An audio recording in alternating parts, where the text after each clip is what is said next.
Hi. So, this video is titled Weight Loss Update, but it's not really an update. I have lost another pound since the last video. So now I'm 317. But really, I'm doing this because the last one was just an introduction and sort of saying why I'm doing this now.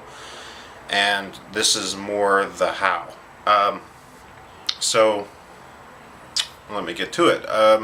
So first of all, the changes I'm making over the next couple of years are going to be permanent changes.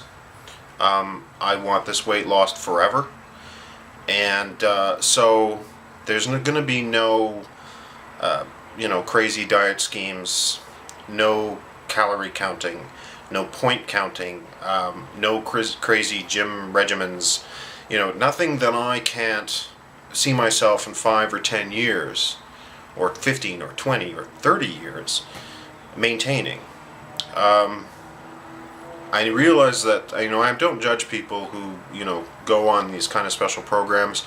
Some people just need that kind of structure, and I'm somebody who rejects that kind of structure. I need a lot of flexibility in my life. That's what I like. That's how I work. So consequently, I'm also not going to be cutting out any foods. I enjoy things like pizza. So I'm not going to cut it out. I'm going to have less of it, but I can't picture myself never eating a pizza again, or never eating cheese again, or never drinking booze again, or any of that stuff. So nothing's out. And so so there's no program, no pills, no products of any kind. Just simple a small calorie deficit, and time. And and no surgery either. I don't judge people who go the surgery route. It's often stated that only 5% of people are ever successful at losing weight and keeping it off. From what I've experienced, I think that statistic is probably about right. So for 95% of people, especially those who, are morbidly obese, absolutely need to take, their life depends on them getting weight off. I don't blame them if they go the surgical route, because it's the most effective way to get rid of that weight loss permanently. The problem I have with surgery is, of course, surgery begets more surgery, because if you do it surgically, that means that you're going to lose weight very quickly, leaving a lot of excess skin that has to be surgically removed, and usually more than one surgeries. And and now all of those are expensive, all of those are painful, all of those take months to recover from. And if I can help it, I'm not going to go down that road. I'm very confident that I won't have to. I'm very confident that I will be, this time, in the 5%.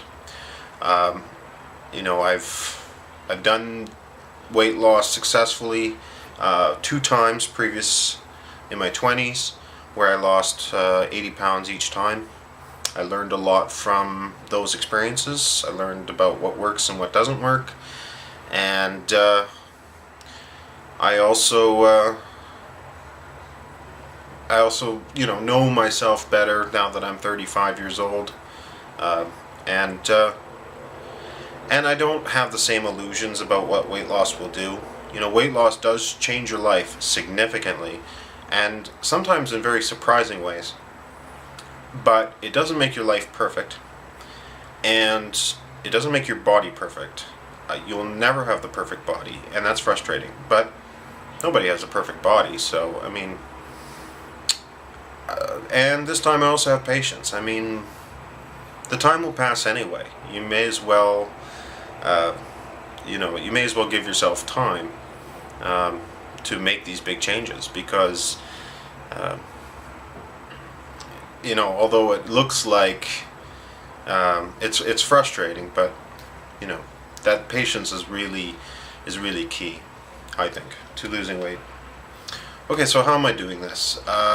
How I'm doing figuring out the calorie deficit is Well, everybody's familiar with the BMI, the body mass index, which is a number, some formula that somebody's developed that you plug in your weight or your height, and it spits out a number at you.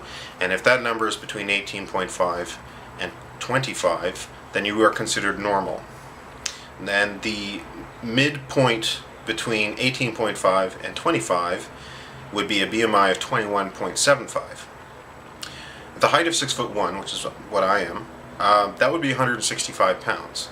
Now, that isn't my goal, but what that tells me is that the science says a 165 pound person is normal, healthy. That if you eat like a 165 pound person, that's healthy, and if you act like a 165 pound person, that's healthy. So that's what I'm doing. I don't obviously know how to eat like a 165 pound person, but I use I took the basal metabolic rate, the BMR, of someone who was 334 pounds, which is what I was when I started, and the BMR of someone who was 165, and male and 35 and 6'1". Plug those two in into a spreadsheet thing, and it spits out a deficit, calorie deficit, and you divide that by 3,500 because 3,500 calories in a pound, and that tells you how many pounds you're supposed to lose in a day. And of course, as you go down in poundage, the calorie deficit gets less and less. So if you were to graph that out, it would start out really steep, losing weight at a rate of about 2 pounds a week. I guess that's not really steep, but that's pretty good. And then, it gradually eases out. Once I'm past the 250, it'll be like a pound a week, and then once I'm down to 210 or something, it's, half a pound or a pound a month, until, if you look on my channel page, you'll see my goals for each year, and if you look, even by the time I reach 40, which is more than 4 years from now, I'm still at 176, so that's still 11 pounds from 165. And so basically every day I step on the scale. I don't live by the scale, I just use it as a gauge.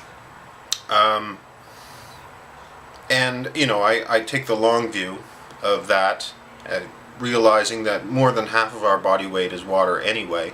So if you're a pound or two over what you should be, or a pound or two less, don't sweat that, because that's just water going up and down. But it gives me an idea of whether I'm getting the calorie deficit correct, and that is something I'll be able to maintain for the rest of my life, because I plan on taking in the kind of calories that I'll need to maintain a normal body weight for the rest of my life if I do it this way. So that is essential. That's the essential idea behind the weight loss. Now, there's a number of other things I'm doing, and I'll get into those in later videos. So I guess that's it. Have a great night, everybody, and I'll see you next time. All right, bye.